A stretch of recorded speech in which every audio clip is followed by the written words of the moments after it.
La següent taula parlem sobre les polítiques repressives de la immigració durant el franquisme. Com veieu, anem una mica vinculant present i passat i ara tornem a submergir-nos a la taula franquista. Aquesta taula funcionarà una mica com la xerrada que vam fer ahir amb en Júlia de Jodar i la Maria, i en aquest cas ens acompanya Miguel Díaz Sánchez i Jaume Aroca. Miguel Díaz és doctor en Història Comparada, Política Social per la Universitat Autònoma de Barcelona i la seva tesi és Migrar contra el poder, la repressió de les migracions interiors en Espanya durant la postguerra. Ha realitzat estades en l'Escola d'Humanidades de la Universitat Nacional de San Martín, en Argentina, i a la Universitat d'Alacant. És membre del Centre d'Estudis sobre Dictadura i Democràcia d'aquí de l'Autònoma i del grup de recerca Espanya Contemporània de la Universitat d'Alacant. Actualment és investigador postdoctoral a l'Institut Universitari d'Investigacions d'Estudis de Gènere de la Universitat d'Alacant i coordina el projecte de recerca Migracions del segle XX en la Comunitat Valenciana, Género, Resistencia, Transgresiones y Memorias. I també és editor de la revista Pasado y Memoria i ha publicat articles, entre altres revistes, a Ayer, Història Social o la revista Segle XX. En Jaume Aroca és periodista, actualment és el cap de la secció de política de La Vanguardia, on ha desenvolupat la major part de la seva carrera professional. Ha estat redactor de Local i de política cronista parlamentari a les Corts entre el 2005 i el 2009 i redactor en cap entre el 2015 i el 2020. Amb en Jaume, que és el meu company, una cosa de família, això. Era parella de fet ahir amb Martí Marín i parella de fet amb Jaume Aroca. Vam iniciar l'any 2003 vam iniciar una recerca sobre la repressió de la immigració a Catalunya, d'una manera absolutament no sistemàtica i no formal, perquè cap dels dos som investigadors i, per tant, en el moment que aquesta recerca va passar al món universitari va ser com va tenir, gràcies a personatges com Miguel, va aconseguir tenir el cos que nosaltres en aquell moment havíem anat fent més a partir de la curiositat que d'una metodologia científica. Per tant, us deixo en ells. La taula serà en castellà perquè Miguel se sentirà més còmode també, perquè tot i que va estudiar a l'Autònoma... Ell puc parlar en català, jo parlaré... Com tu vulguis. No, jo parlo en castellà, si no és més indiferent. Per tant... Bueno, aquí parlàvem precisament de que la nostra aportació en relació a Misiones va determinar o va definir un model, una història de la repressió de la immigració que en Miguel ha vingut a desmentir en cert sentit, diguem. No ve a dir, ell no ens diu, no, això no va passar, sinó que el que ve a dir és que el que va passar abans, en els anys 40, immediatament després de la guerra, és molt més rellevant i era políticament i des del punt de vista organitzat tan o més potent que el que va passar i el que nosaltres vam descriure en el tema del pavelló de les Misiones. I aquesta és la gràcia, la il·lusió que em fa que hi hagi algú que ens hagi superat i hagi dit no, això que us ho explicaré encara està millor. Ahir vam fer un petit assaig de la nostra conversa a casa i la veritat és que ens vam dispersar moltíssim, o sigui que si veieu que ens dispersem ens foteu un calbot i intentarem organitzar-nos, perquè realment la tesi té la seva tesi i la història té tants flancs tan diversos que realment és complexa sintetitzar-ho i organitzar-ho adequadament.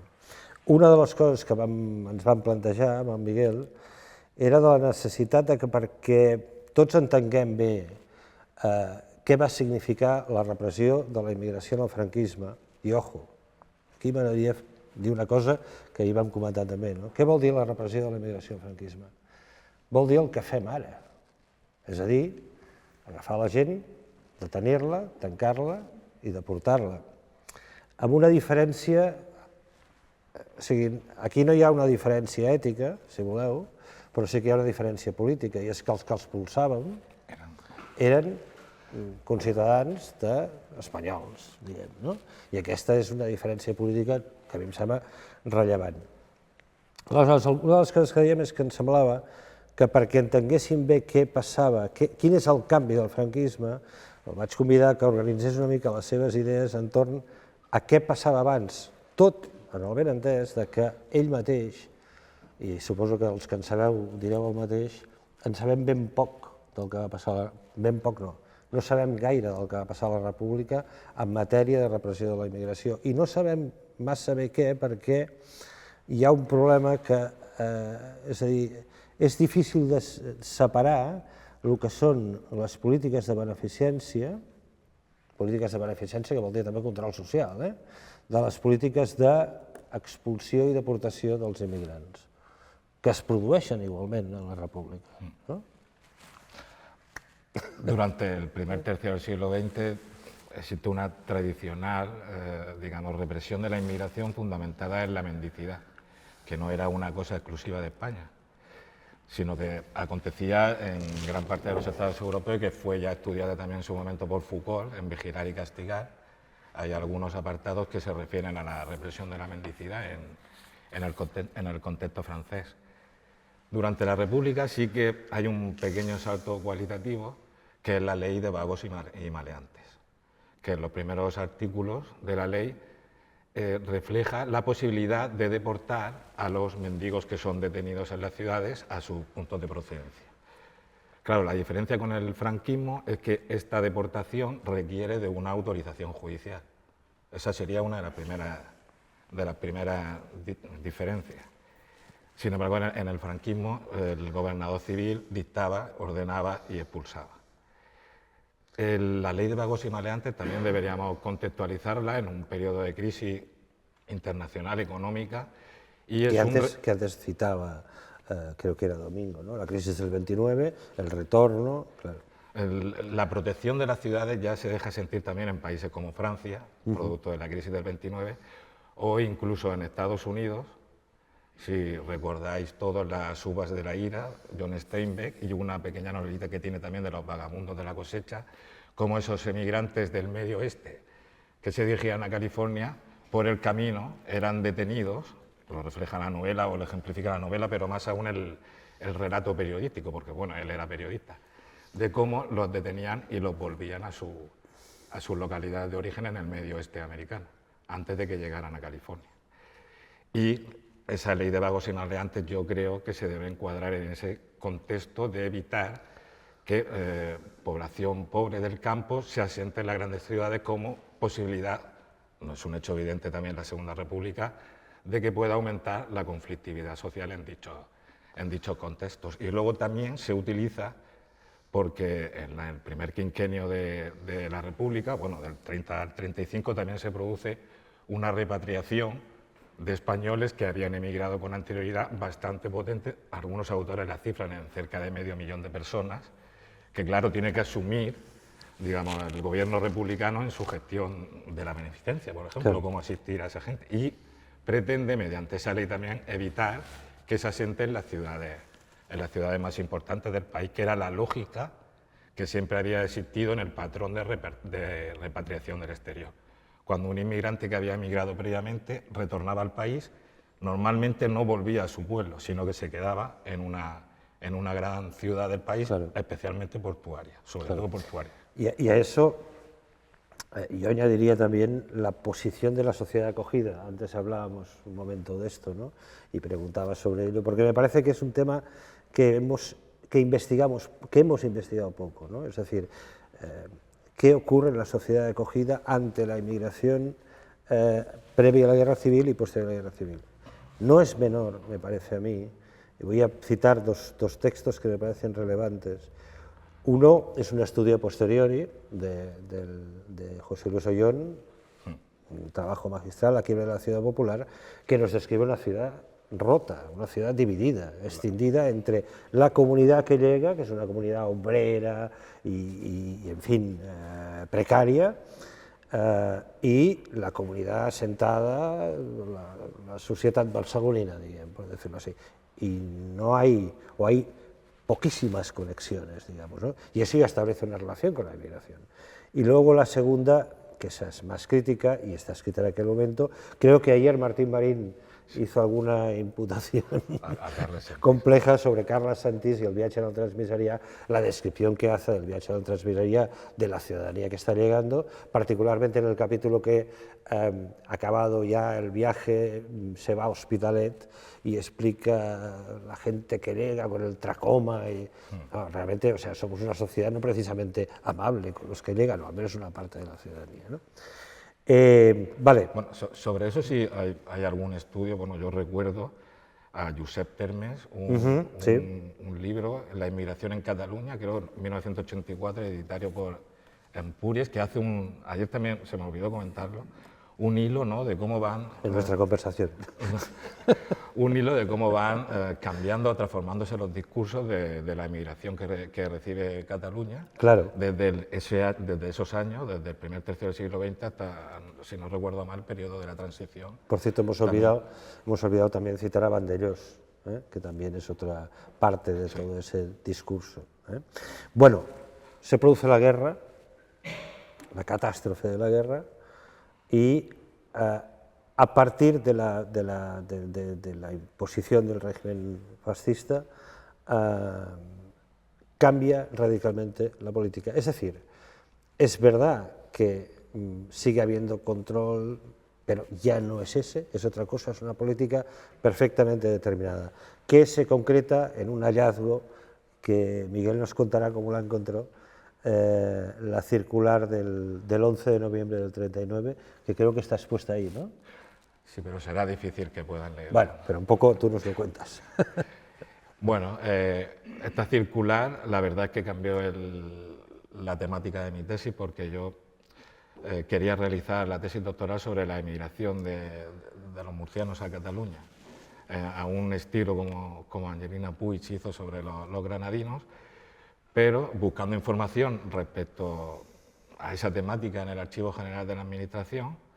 En el Archivo de Madrid, de Alcalá de Henares, en una carpeta que manejaba la cronología de los años 50, o sea que nadie hubiera imaginado que, bueno, podía imaginar que hubiera ahí documentación. Decir que yo también está en ese archivo y no hay manera de encontrar nada. Y hubo un punto de suerte, ¿no?, a la hora de encontrar, porque yo iba manejando los años 50 y en esa carpeta del Fondo de Gobernación me encuentro la orden circular, la leo y veo expresado gran parte de cuestiones que habían sido reflejadas, ¿no?, como que existieron restricciones durante los años 40 de la migración, pero no se habían probado documentalmente. Y prácticamente, como te decía antes, me ofreció el índice de la tesis. Cambié la temática de la tesis, pero al mismo tiempo me ofreció un índice nuevo y una facilidad metodológica para desplegar la investigación. Qué bueno. Y esta circular, digamos, evidencia el salto cualitativo que supone el franquismo para la represión de la migración interior, especialmente sobre la dirigida a las grandes ciudades. Aplica, sé que no podéis leerla, pero bueno, aplica restricciones tanto a los territorios emisores como receptores en el relato que tiene. En los territorios emisores lo hace fundamentalmente a través del salvoconducto de movilidad, que es una cuestión ya suficientemente estudiada, eso sí. Habla de restricción a hombres y mujeres, por la cuestión que hacíamos anteriormente también de la distinción de género, ¿no? O sea, la circular enfoca la restricción tanto a hombres como a mujeres, porque seguramente en estos primeros años de la posguerra eran las mujeres las que más emigraban en dicho contexto. Y también en los territorios receptores plantea una serie de problemáticas que está ocasionando esa emigración de inmediata posguerra en cuestiones como el abastecimiento, la vivienda y el paro obrero. Y yo pensé, bueno, aquí tengo el índice, pero tengo que desplegar, digamos, estas restricciones, darle una forma, ¿no? O sea, buscar por los distintos archivos, sobre todo de la retaguardia republicana, cómo se aplica esta normativa o esta preocupación de que pueda desbordarse el orden público en las grandes ciudades, a consecuencia de la gente que está llegando. También menciona la deportación, o sea, deportación de inmigrantes desde un primer momento, desde el mismo 11 de septiembre de 1939, ya está mencionando que se están produciendo deportaciones de inmigrantes a sus localidades de origen. Claro, lo sorprendente para nosotros, no se perdona, si quieres añadir algo más. Bueno, también iba a darle, o sea, la problemática social, ¿no? Pero también una circular de la Dirección General de Seguridad de mayo de 1970, ahí estoy con los años 70, 1940, mayo de 1940, en su segundo párrafo, esta creo que sí pueden leerla mejor, ¿no? Digamos, refleja otra vez las problemáticas del documento anterior, pero su primer párrafo, y leo yo literalmente, menciona que constituye un serio problema lleno de dificultades para la investigación policíaca y para la administración de justicia el hecho evidente de que multitud de personas hayan cambiado de residencia en el curso de nuestra guerra de liberación. Medio que indudablemente han utilizado muchos delincuentes para eludir su responsabilidad, no dejando en el punto de origen rastro de su actual paradero. O sea, también las motivaciones políticas, hablamos de motivaciones económicas y motivaciones políticas que son las causas de esta migración. Y desde la misma inmediata posguerra, el régimen es consciente de que está existiendo esa situación. Por lo tanto, tiene que ponerle una solución. También puede indicar lo que hablábamos ayer sobre la gran cantidad, seguramente, bueno, mucha documentación lo menciona, de que muchos de los refugiados en la retaguardia republicana no retornaron a su localidad de origen. Por lo tanto, otro aspecto que yo creo que pensó en este sentido es necesitaba una normativa para forzar que esa gente retornara a su localidad de origen para aplicarle, como ya es bien sabido, un control político más exhaustivo que el que podía aplicarle en la gran ciudad. Claro, es que ahí estamos hablando de cifras enormes, ¿no? Porque claro, en realidad si haces una cierta clasificación, lo que vienes a decir es, vamos a ver, familias que huyeron del conflicto bélico y que regresan al lugar donde podían regresar, digamos, ¿no? Los exiliados interiores, que creo que en alguna habíamos hablado de eso, ¿no? La gente que se desplaza intraprovincialmente, porque eso también existe, ¿no? El huir del pueblo e irse entre provincias, digamos, ¿no? Luego los exiliados exteriores, los que se van fuera de España y que regresan, ¿no? Y luego la gente que huye, que yo creo que es aquello que hablábamos del hilo rojo, es esa gente que huye del franquismo y se instala en las ciudades, de eso hablaremos después, ¿no? Y se instala en las ciudades y busca un lugar donde, y ahí establece nuevas cadenas de relación, digamos, ¿no?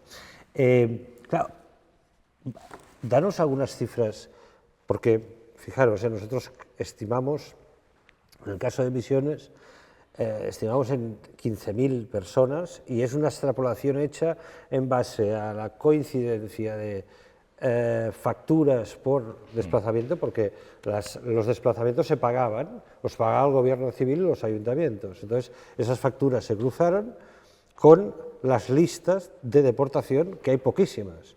Y en base a eso y en base al todo el tiempo que duraron las expediciones, acabamos llegando a los 15.000. Pero tú, en tu tesis, vienes a hablarnos de 50.000. No se puede hacer para estos años digamos, una cuantificación al estilo de la que sí se puede hacer los 50, porque se conservan buena parte de los listados de evacuados. Pero para este periodo yo solo he conseguido localizar 7 expediciones. Y los 50.000 que mencionas es una referencia durante el mandato de Bartolomé Barba en el gobierno civil. Hay una comunicación entre, si no recuerdo mal, entre el Ministerio de Gobernación y Bartolomé Blas Pérez, creo que era el ministro de Gobernación, en la que el Ministerio de Obras Públicas, esa parte del billete de ferrocarril que financiaba el Estado, la pasaba de 3/4 a 1/4. Claro, a Bartolomé Barba se quejó en el sentido de que se estaba utilizando ese billete para deportar inmigrantes, ya fuera forzados o gente que decidía pedir auxilio para volver a su casa o a su territorio de origen, y si le bajaban solo la subvención del billete a 1/4, esa política o repercutía, ¿no? Claro. en la economía del gobierno civil. Y entonces solicita al Ministerio de Gobernación que por favor se realice una excepción para Barcelona, claro, en el caso de que se reduzca la subvención. Y el motivo, le manda un extracto en el que le evidencia que desde que él inicia el mandato hasta diciembre del 46, si no recuerdo mal, son 50.000 los billetes de caridad que él ha ofrecido bien para deportar inmigrantes o bien los ha ofrecido a los inmigrantes que querían retornar a su localidad de origen. 50.000 personas. O sea, también es cierto que al menos en el caso de Misiones, una cosa que descubrimos en el archivo preadministrativo, bueno, había gente que estafaba también, sí, funcionarios que apuntaban más gente de la que realmente enviaban. O sea que esas cuentas pueden ser tremendas, digamos, pueden estar Esa consideración también hay que tenerla en cuenta porque Renfe también enviaba numerosas comunicaciones a los gobiernos civiles, no solo al de Barcelona, de que ese tipo de billete, por favor, solo se utilizara para la función para la que iba destinado, que era para deportar los mendigos inmigrantes a sus localidades de origen. Pero yo creo que el tanto por ciento tampoco, dentro de 50.000, yo creo que no llegue a más de los 10.000 la corrupción existente en... No niego la existencia. Partimos de que 50.000, la cifra de 50.000 es la tope. Claro. Luego de ahí rebajarla un poco, meterle esos condicionantes de posible corrupción que pudiera existir a la hora de que personas cercanas al régimen recibieran ese billete para no pagar el billete de Renfe. Vamos un poco a lo mollar de todo esto, que es la contención y la estrategia de contención de la inmigración por parte del régimen y sobre todo, algo que tú explicas muy bien, cómo el régimen con su política consigue llevar a la periferia del sistema a los inmigrantes, que eso enlaza con lo que antes hablábamos, ¿no? Es decir, les limita en todas sus capacidades hasta convertirlos en alguien que solo tiene una opción, estar fuera del sistema, ¿no? El mecanismo, digamos, es el tradicional, el que venía existiendo desde principios, desde 1908, que es cuando se creó el Servicio de Represión de la Mendicidad a nivel estatal o una orden ministerial, y consiste en detener a la gente que ejerce la mendicidad en la calle, concentrarla y deportarla a su localidad de origen. La cuestión, la diferencia, sería bueno, este documento lo tenía aquí para mostrar la existencia del pabellón de misiones previa a Rumanía, pero bueno, pasamos a ese despliegue de la política, de la diferencia que significó el franquismo a la hora de marginalizar al inmigrante, ¿no? O mandarlo a la periferia de la sociedad de manera normativa, o sea, mediante normas. El caso concreto de Barcelona, porque esta política se desplegó en todo el Estado español, o sea, cualquier ciudad de carácter medio grande o gran ciudad, esta política restrictiva la aplicó en un mismo sentido. Y este documento evidencia como por ejemplo, en el documento anterior categoriza a todos los inmigrantes como mendigos, sin mencionar en ningún momento que son inmigrantes obreros que vienen a buscar trabajo. Eso era una circular que pasaba, digamos, entre los cuerpos policiales. Pero cuando la comunicación se extiende entre gobernadores de provincias emisoras, como es en el caso, esta comunicación, si ven en la parte baja, va dirigida al gobernador de Albacete, de Murcia, de Bilbao, de Pamplona y de Granada. Porque la policía o el Servicio de Represión de la Mendicidad en el año 41 constata que la gran mayoría de inmigrantes que está recibiendo la ciudad, que caen en la mendicidad, proceden de estas provincias. Y en la comunicación entre ellos, sin embargo, los califica a la altura media del segundo párrafo como obreros, si pueden leerlo, durante el primer semestre, por cuyos motivos la casi totalidad de obreros que se desplazan a esta población.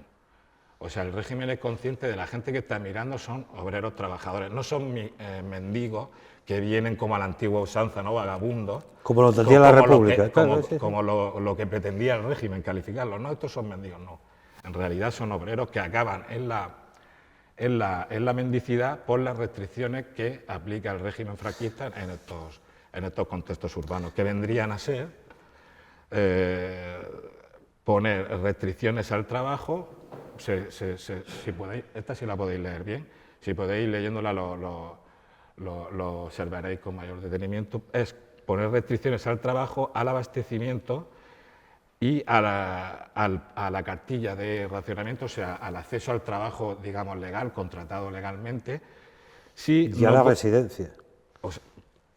Si no podía demostrar una residencia en la ciudad previa al 18 de julio de 1936.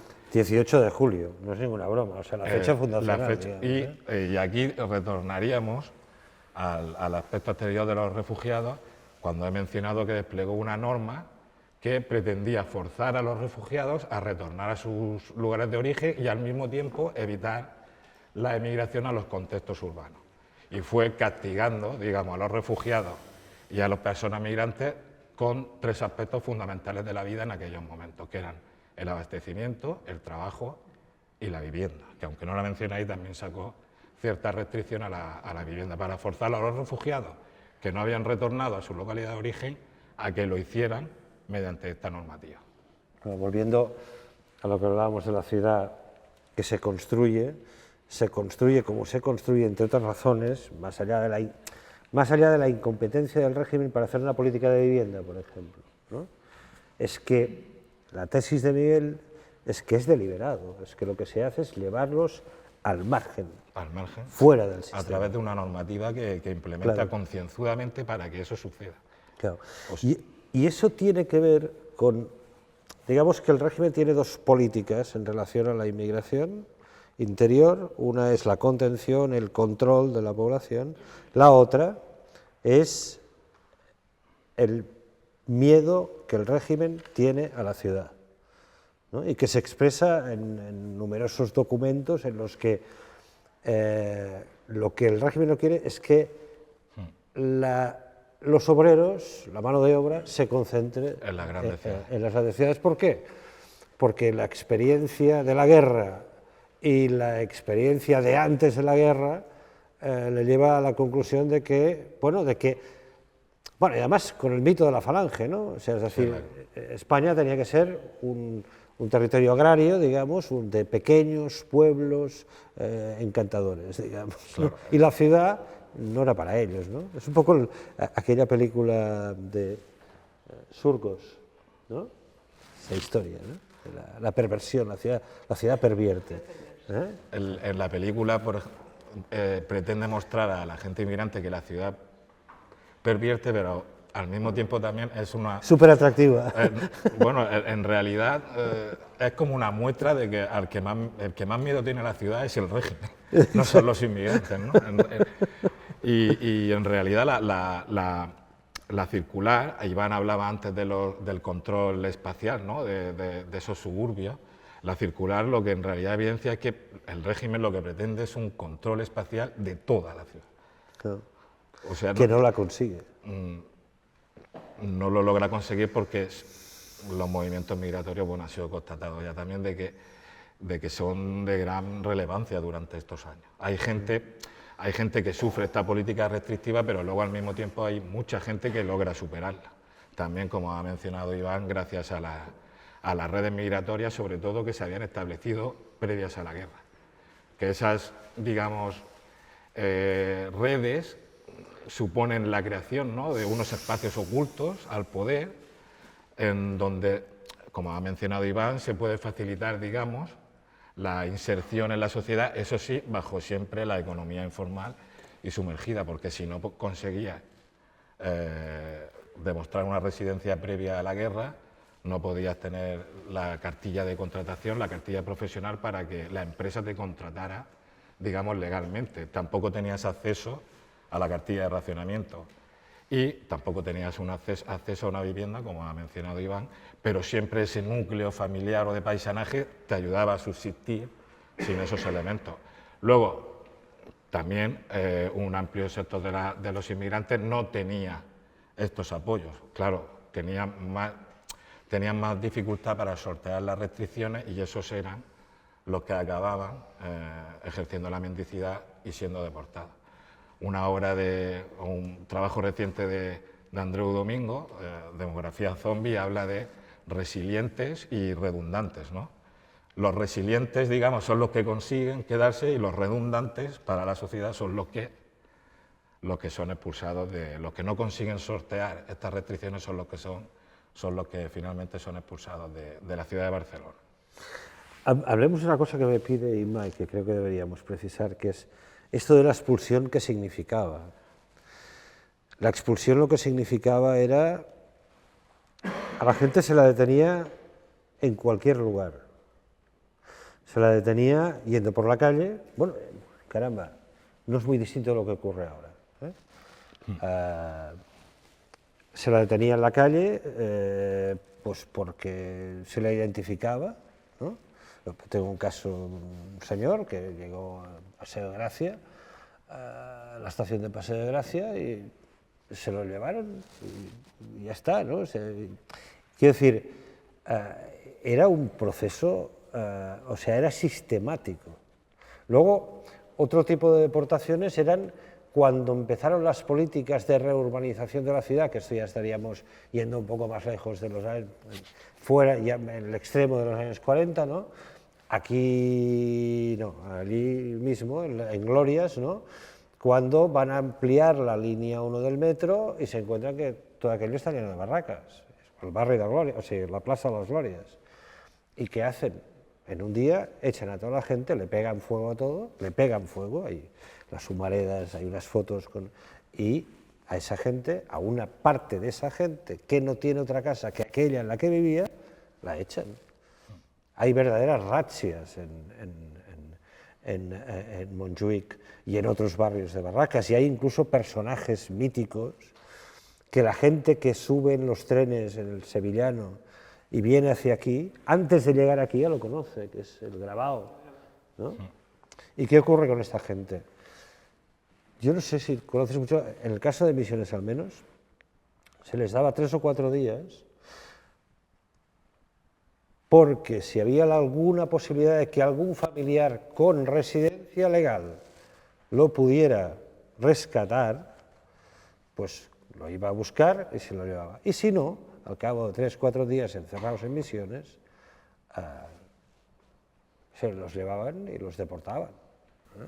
Para los que, perdona que te interrumpa, pero es un poco para centrarnos. Estamos dando por hecho muchas cosas que nosotros conocemos. Misiones es un pabellón que se hace en Montjuïc con motivo de la Exposición Universal en el año 29. Entonces, ese pabellón se va reutilizando tanto previo a la guerra civil, bueno, en el momento de guerra, como en el momento de posguerra, con diversas funciones, entre otras se le da una función de prisiones, que veo muchos estudiantes jóvenes y igual estamos dando por hecho, entonces se le da una función de espacio absolutamente represivo, llega a ser una prisión en ese momento, ¿no? Entonces, como esa población está llegando de forma masiva, ¿qué se hace? Pues se va recurriendo a aquellos espacios públicos, de titularidad pública, ¿no? Para poder tener a esa población contenida más allá de esa población que ya ha sido, se ha desbordado la ciudad y está viviendo en las zonas de barracas o en barrios precarios, ¿no? Entonces, Misiones es uno de los lugares donde esas personas que son detenidas, y digo detenidas también entre comillas porque finalmente no tienen una ficha policial. Al final de todo ese proceso, esas personas viven un proceso de represión, pero no policial. No en base a un Estado de Derecho. Exacto, no policial de estructura, por lo tanto está la Policía Armada en la puerta de Misiones, flanqueando el espacio, no se les da permiso ni de entrada ni de salida, tiene que venir, como explicaba Jaume, un familiar a demostrar que los pueden tener en acogida y luego, como decía Miguel, tienen que poder demostrar otras cosas. Bueno, dicho esto os dejo, pero era un poco por poneros en los antecedentes de cuál es el aparato que se ha creado, ¿no? No, pero en el fondo sí existe una ficha, porque en el listado de evacuación se ejemplifican nombres, 2 apellidos, edad, lugar de nacimiento y creo que el lugar donde había sido detenido y el lugar donde se deportaba. Fíjate, ¿ves? Digamos, eso no lo sabía yo. y los listados los pocos listados que se han conservado de la década del 40 siguen la misma estructura. Sí. Por lo que podemos, digamos, la lógica, el hilo que continúa. Yo creo que Inma se refería más a la ficha policial, a lo que ahora identificaremos como una ficha policial. A la intervención del Estado de Derecho, político-social del claro, deportado. Entonces, no, eso tampoco es un poco del temor que podrían tener algunos de las personas que, por desgracia, tuvieron que pasar por ese proceso. Es decir, cuando ese proceso acaba y cuando hablas con ellos, en algún momento te dicen, es que yo estuve detenido. Entonces tienen la sensación de que ellos tuvieron una ficha policial. Esa ficha policial en un registro policial no existe, existe en un registro paralelo. O no lo sabemos si existe. Bueno, lo poco que sabemos, que eso es otra historia, ¿no? Oye, Miguel, habíamos intentado hilvanar y me dijiste, va, sí, lo probaré. El caso de Barcelona, ¿no? O sea, el empobrecimiento de la gente aquí en Barcelona. O sea, Barcelona, a ver, para empezar, esto ocurre en toda España, ¿no? O sea, no hay diferencias. Y tenemos aquí a Jesús y a Dorina, ¿no? Que están investigando el ámbito de Madrid, que si luego quieren intervenir pues sería perfecto, pero 10 minutos, vale. Pero bueno, en Barcelona la política se aplica, me lo dijiste tú en un correo electrónico, con todas las aristas. En Barcelona, al igual que en Madrid o en Valencia o en Sevilla, no en otras ciudades de carácter medio, como Almería, en la que, por ejemplo, solo se aplica, digamos, la restricción a la cartilla obrera. Aquí en Barcelona y en Madrid, en Valencia también lo he observado, y en Sevilla es el combo represivo completo. o sea, la cartilla de racionamiento, la cartilla obrera y el acceso a la vivienda. Claro. O sea, Barcelona comparte con las grandes ciudades del Estado las tres tipologías de restricciones. En otras ciudades, como ejemplifica el documento, como Almería, solo se niega a otorgar la cartilla de racionamiento, la cartilla obrera, a aquella gente que de nuevo no demuestre una residencia previa en la ciudad al 18 de julio del 36. ¿Y por qué lo puede hacer eso? Porque por los refugiados, de nuevo. Madrid, Valencia y Barcelona son las ciudades que acogieron un gran contingente de refugiados. Los contingentes llegaron ahí, desde luego. Sí, sí. Almería también, ¿no? Procedente de Málaga, pero ya con menos intensidad que esas tres ciudades. Por lo tanto, para forzar el retorno, a los de Almería, por ejemplo, pues bueno, se les puede dar la cartilla de racionamiento, ¿no? Porque no hay tanto que forzar a esos retornos. Pero en las grandes ciudades sí se aplica con toda contundencia. También el efecto de la detención, como mencionaba Isma, la concentración, la clasificación y la deportación. Eso también o solo sucede en grandes magnitudes, yo creo que en Madrid, o bueno, en Madrid al menos en la prensa se refleja, en Madrid, en Barcelona y en Valencia. Las tres grandes ciudades de España y de la antigua retaguardia republicana. O sea, es un control también de la restricción de la migración que se fundamenta o se expresa fundamentalmente en la antigua retaguardia republicana. Claro, porque son a los que pretende controlar con mayor intensidad. Y castigar si así fuera procede. Pertinente, digamos. A ver, me dice Silvia me dice Inma que quedan 10 minutos, bueno, deben quedar 5 ahora. Nos habíamos hecho un propósito también, y era sugerir, es decir, y sobre todo veo que hay investigadores jóvenes, pues eso me parece fantástico que sea así, ¿eh? ¿Nos hemos dejado algo? La circular del 45, el antecedente a... Yo es que hablo mucho, venga, pues por favor. No, bueno, como esta política restrictiva, digamos, se extiende en el tiempo, y ayer hablábamos sobre la más conocida, ¿no? Que es la circular de acero de Colunga, octubre de 1952, y precisamente otro mes de octubre de 1945 yo localicé otra circular en la que se repetían los planteamientos que posteriormente se harían en el 52. Yo os comenté la posibilidad de que si esto no sería, bueno, lo planteo en la tesis, un claro antecedente de la política restrictiva que desplegó Acedo Colunga, que es la más conocida, ¿no? Pero ya en el mandato de Bartolomé Barba, esa misma circular fue aplicada en la provincia de Barcelona. La tienen en la pantalla, es muy, como la de Acedo Colunga, tiene 3 o 4 páginas. Sí, es verdad. Y he ido poniendo, he ido haciendo un corte, pero la circular es de octubre de 1945. Y un claro antecedente de Acedo Colunga porque plantea en el punto 2 la vigilancia en los accesos de la ciudad, también la detención de los inmigrantes, su concentración ya en el año 45 en el pabellón de Misiones, que bueno, no hemos hablado del pabellón de Rumanía, que era el que existía previamente, y la clasificación, también menciona la realización de una ficha informe, por eso te decía, Isma, de que no tenemos constancia, pero la documentación afirma de que esas fichas sí se podían estar haciendo. Y la clasificación para posteriormente deportarlos a sus localidades de origen. Y en el punto 5, en el final, también, al igual que la de Acedo Colunga, habla sobre la necesidad de reprimir los barrios de barracas existentes en la ciudad. Es literalmente, casi se puede decir que es sorprendente que con 7 años de antelación ese documento exista, ese documento se aplique, y aquí la gran duda es ¿por qué en el año 52 volvemos a las andadas? Porque, por otra parte, todos sabemos que esa política fracasó estrepitosamente. La del 41, la del 41, la del 52 y la del 52, sí. Y la del 2023 también. Claro, exacto. Es que es así. Es que la historia de la humanidad es así, ¿no? ¿Por qué fracasó? ¿Podéis explicar por qué fracasó?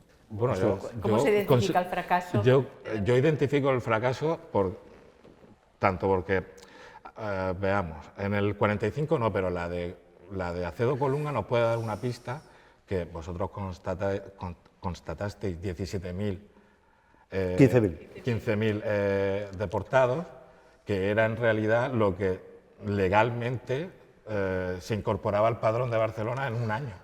O sea, durante... Fíjate. Claro, a la hora de hacer o valorar qué sentido tiene estar expulsando a 15.000 personas cuando legalmente, legal entre comillas, luego la gente que no se registra en el padrón, que en aquella época el subregistro padronal era enorme. ¿Qué sentido tenía mantener una política de estas características cuando en un año recibimos la misma gente que hemos estado expulsando durante 5 años? Y luego la cantidad de dinero que también constataste de que costaba. Claro, una cantidad de dinero descomunal que los ayuntamientos no querían, algunos de ellos se resistían a pagar. Claro, es que realmente no tenía mucho sentido. No, respecto a lo de Acedo Colunga y el porqué de la reiteración de esto, claro, yo después de leer la tesis pensé, aquí pasa algo y no sé qué es, y evidentemente no he podido trabajar en ello, y os invito a que lo hagáis, y la parte del archivo que compartimos, Isma y yo, está a vuestra disposición. Y la explicación que a mí me cabe es que la diferencia entre la estrategia de Bartolomé Barba, la estrategia del 41, la estrategia de Bartolomé Barba y la de Acedo Colunga, es que Acedo Colunga hace propaganda. Acedo Colunga hace propaganda. Acedo Colunga trata de conciliarse con una ciudad que está asustada por la invasión. Tengo esa impresión. Y hasta me atrevería a decir una barbaridad, que probablemente esa política sea uno de los primeros pactos entre la ciudad vencida y la ciudad vencedora, digamos, en relación a la inmigración. Ahí creo que hay, antes lo hablábamos con Iván, hay mucho por investigar, mucho por ver. Y ahora también acabo de recordar, que seguro que lo conoces también tú, bien? En el año 45, en cierta medida también se hace publicidad, ¿no?, sobre esta política. el librito de José Esteban Vilaró. Bueno, Esteban Vilaró. Un mundo insospechado en Barcelona, que relata, digamos, en gran medida como... Claro, pero una cosa es el libro de Esteban Vilaró, que además es un resumen de artículos del Destino, semanario. que se publican en Destino. Y lo edita el ayuntamiento. ¿verdad? Y que lo edita el ayuntamiento, efectivamente, a lo que ocurre con las repatriaciones a partir del año 49-50, 52, no, con la aplicación del 52, disculpa. En el diario La Vanguardia y en el diario ABC, las dos cabeceras más importantes de España en aquel momento, se publicaban cada 2 semanas o 3 un resumen de enviados a sus lugares de origen, dirección norte, tantos, dirección sur, tantos, dirección este, tantos. Eso no había pasado antes. Alguien tenía ganas de leer eso. Alguien tenía ganas de que se leyera. O como medio disuasorio también. No lo sé. Y yo, de verdad que, bueno, os lo planteo para que sea un elemento de investigación que me parece importante. Eso enlaza con nuestro final ya, ¿no? Creo, que ayer dijimos, vale, pero tenemos que hacer una cosa, y es decir, ¿qué cosas hay que investigar? Una de ellas es lo que acabamos de contar, pero bueno, luego señalábamos Madrid, debemos saber qué ha pasado en Madrid, y debemos investigar más sobre qué pasó en el periodo republicano. Y finalmente, creo, tú añadías también los libertos condicionales, que eso es una especialidad. Aprovechando que Manel Rísquez ya en el año 2004, no sé si recordáis un artículo de Historia Presente, él ya mencionaba la necesidad sobre estudiar la evolución de las libertades condicionales, sobre todo, en el sentido de si se agarraban al territorio donde eran encerradas, ¿no? Los libertos condicionales, en un sentido, o bien eran desterrados, o bien le aplicaban la libertad condicional residiendo en su municipio. Y yo he constatado en varios archivos provinciales que muchos de estos libertos y libertas se acaban fugando del lugar donde han sido asignados para que cumplan la pena. Y el régimen fuerza a sus familias para que le digan dónde se ha fugado. Y en la totalidad, no decir la totalidad, pero casi la totalidad de los relatos, la familia informa de que ha huido a una gran ciudad. Madrid, Barcelona, Valencia. Claro. Se lo dice a la policía y como en el sentido de que está ahí ya, tú búscate la vida para encontrarlo en una de esas ciudades. Por eso que también eso sería porque en los archivos provinciales se conservan muchos expedientes, ¿no? No hay una centralización de expedientes sobre el servicio de libertad vigilada, pero luego estaban las juntas provinciales y locales que sí que conservan varios expedientes individuales de las personas que eran beneficiarias de esta política. Si us sembla, passarem al torn de preguntes, però primer donarem la benvinguda a la consellera de Justícia, la senyora Gemma Ubasart, que ens acompanyarà el que queda de matí i, a més, després tancarà la jornada. Moltíssimes gràcies, Gemma, per estar aquí. No saps com t'ho agraïm, perquè avui he parlat molt de política i ens agrada molt que estiguis aquí. Moltíssimes gràcies. Doncs, si voleu, comencem el torn de paraules. En primer lugar, agradeceros la conversación. Bueno, la verdad es que es un tema que me toca bastante cerca y en este sentido, bueno, tendría infinidad de preguntas, comentarios, propuestas que podríamos intercambiar, pero bueno, por no ser abusivo tampoco. Con respecto a la circular de septiembre del 39, yo he descubierto, di con una tesis doctoral que nada tenía que ver con el tema de la represión de la mendicidad, que hablaba sobre un campo de concentración en Melilla, en Melilla. En el que ya indicaba la autora en su tesis doctoral de 2016, mira, cito el nombre, se llama María Elena Fernández Díaz, cómo en la propia ciudad de Melilla, desde el golpe de Estado, en el año 36, pero sobre todo a partir de 1937, ya se comienza de manera quizás no masiva, pero bastante fuerte a deportar gente, hasta el punto de que ella cita que desde mediados del 37 hasta 1941, solo de Melilla se deportan a 7.000 personas, de una ciudad que en 1940 estaba censada con 77.000, o sea que es un volumen bastante considerable. partiendo de aquí puede ser que, aquí me tiro un poco a la piscina porque no está investigado, pero bueno, puede ser que hubiese zonas en las que ya se hubiese probado esa política que luego se despliega de manera masiva a partir de la circular que Miguel cita. O sea que bueno, por aquí es una cuestión que habría que seguir quizá ahondando. Y luego, nada, a hacer hincapié, yo investigo en este caso la represión y todo el tema de la emigración desde la ciudad, bueno, desde la provincia de Almería.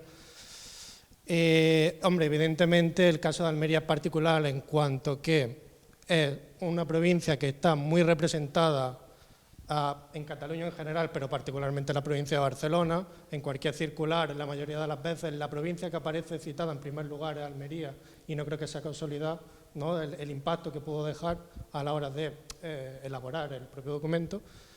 Y aquí sí que incidiría en que en el caso de Almería, por ejemplo, y yo supongo que será igual en el resto de España, entre el año 40 y el año 42 es cuando todas las provincias, con mayor fuerza o menor fuerza, comienzan a llevar a cabo esta serie de políticas expulsoras de población. O sea, lo he observado en el caso de Granada, en el caso de Almería también se constata, en el caso de Córdoba, etcétera. Claro, aquí es donde está el problema, en que evidentemente Miguel es el que ha iniciado el embate, ¿no?, el primer envite, y queda pendiente saber todo lo que aconteció en el resto de España en este caso, y bueno, y ver exactamente en qué momento empieza y bajo qué circunstancias y cómo se desarrolla. Pero bueno, un poco... Miguel, yo creo que la respuesta es tuya. Sobre esto último, evidentemente las políticas de deportación se están aplicando en el conjunto de España, en la mayoría de provincias, sobre todo en las capitales provinciales, porque, si no recuerdo mal, el salvoconducto de movilidad se despliega, ¿no?, durante la guerra, que requería un informe político-social para que fuera concedida a la persona para que se pudiera desplazar por el territorio. Hasta el año 41 también funcionó entre un pueblo y otro pueblo dentro de la misma provincia. Pero es una cosa absurda, ¿no? Lo hablábamos ayer de que una persona de Badalona, por ejemplo, que se desplazaba a Barcelona, necesitaba un salvoconducto de movilidad diario para poder ir a trabajar. ¿Te imaginas ir a trabajar así? Claro. En el año 41 ya se dieron cuenta de que, bueno, dentro de las provincias puede resultar un poco excesivo, ¿no?, Claro. el salvoconducto de movilidad. Y hasta el año 48 sí estuvo funcionando el que era requerido para desplazarse de una provincia a otra. ¿Esto qué provocó? Que los movimientos migratorios se concentraran dentro de las provincias, especialmente a la capital provincial. O sea, las capitales estaban recibiendo lo que hemos relatado para Barcelona, en las provincias medianas, digamos, de capitales de 50.000, 60.000 habitantes, por ejemplo, León. Ahora recuerdo, en León incrementa 2/3 su población en la década del 40. O sea, estamos hablando de unos niveles como los que ha mencionado, creo que Iván esta mañana, del área metropolitana de Barcelona, en un sentido similar. O sea, un crecimiento que se sustenta del ámbito provincial, porque la gente está huyendo del campo y se refugia en la ciudad y se concentra en la ciudad. Y se concentra en la ciudad por cualquier circunstancia. Bueno, seguramente que tenía más opciones de prosperar en un ámbito urbano que en el contexto autárquico del sistema agrario que funcionaba en aquellos años también.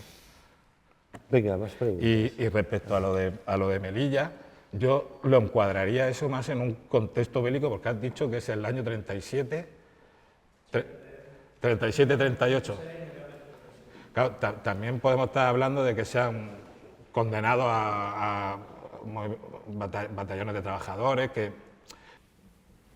Tenim temps per una pregunta més. Bueno, yo lo primero quería agradeceros y daros la enhorabuena por organizar estas jornadas, por el respaldo institucional a seguir trabajando por la memoria democrática. Bueno, Jesús López y yo trabajamos la represión, la migración y el chabolismo en Madrid, en esta misma etapa del franquismo. Por supuesto, encontramos muchos puntos en común, ¿no? Y bueno, concretamente en lo que ha hablado... hoy ahora mismo Miguel, de centros de represión absoluta, ¿no?, y de deportación de la migración no permitida en la inmediata posguerra, porque es interesante este giro que ha señalado Iván, que se da a partir del año 1957. De momento hemos encontrado 2 en Madrid. Ya sabemos, quienes trabajamos en estos temas, la dificultad, ¿no?, de rastrear en los archivos y en los testimonios procesos como este, ¿no? Hemos encontrado en Matadero, Madrid, que se convirtió en un centro en lo que son las naves maravillosas actualmente, ¿no?, de arte de Matadero, por supuesto, invisibilizado el pasado que tuvo como centro de represión y de reclusión de población que era recogida en la calle y que era clasificada y que era, en algunos casos, devuelta a sus provincias, y en otros casos las mujeres iban a centros de protección, de patronato de protección a la mujer, niños a auxilio social, y varones aptos, es decir, que tuvieran suficiente fuerza y salud para trabajar, a una finca en Boadilla, que era un centro de trabajo forzado. Efectivamente, en el año 1941 hay una epidemia en Madrid de tifus muy importante y reconocido oficialmente. En pocos meses mueren más de 800 personas en este centro de Matadero, ¿no? Entonces, bueno, efectivamente, en las grandes ciudades no conocemos. El caso de Sevilla también está siendo investigado, ¿no?, recientemente, y poco a poco seguiremos, ¿no?, construyendo conocimiento en torno a esto y en torno a todo lo que seguimos necesitando conocer y reconocer, que es, creo, ¿no?, el punto importante sobre las víctimas, las miles de víctimas invisibilizadas y anónimas, porque era una población, claro, al final es una población perdedora de la guerra, pobre, ¿no?, y olvidada, ¿no? Entonces, la necesidad de seguir trabajando por el conocimiento y reconocimiento de muchas víctimas que están absolutamente, ¿no?, se dejaron en la cuneta totalmente y bueno, pues con intención de seguir construyendo puentes, ¿no?, porque lo que hemos escuchado de las barracas, del proceso migratorio en Barcelona, pues evidentemente Madrid tiene una similitud muy parecida, ¿no? Y creemos que es muy importante, respetando las posibles diferencias, pero seguir construyendo una memoria democrática común que al final se basa en clase social. En clase social. No, gràcies. L'any 2002 vam publicar una primera cosa sobre Misiones al diari La Vanguardia i vaig entrevistar un senyor que es deia Mariano Montesinos. El senyor Mariano Montesinos el van tancar a Misiones, el van tancar i després el van fer fora de Barcelona, el van tornar a Cuenca, d'on ell venia, i al cap d'un temps va tornar i va viure aquí 40 anys. A través de la seva filla vaig contactar amb ell i ell va acceptar que li fes una entrevista. Li vaig fer una entrevista i el magnetofon, o sigui, gravant. I llavors, quan vaig parar el magnetofon, aquell home em va preguntar: no em passarà res per haver explicat això? Any 2002. Aquest senyor encara tenia por d'explicar que l'havien tancat injustament al pabellón de les Misiones. ¿Qué vuol dir això? Y respondo, en cierto sentido, a tu idea de las víctimas no ignoradas. O sigui, aquest senyor mereix un reconeixement públic, un reconeixement d'haver estat una víctima injusta del sistema. I si no ho fem, ho estem fent malament. Tenim plaques a tot arreu a Catalunya, però on estava el pavelló de les Misiones, al Palau Albéniz, no hi ha res. Potser que ens hi posem, consellera.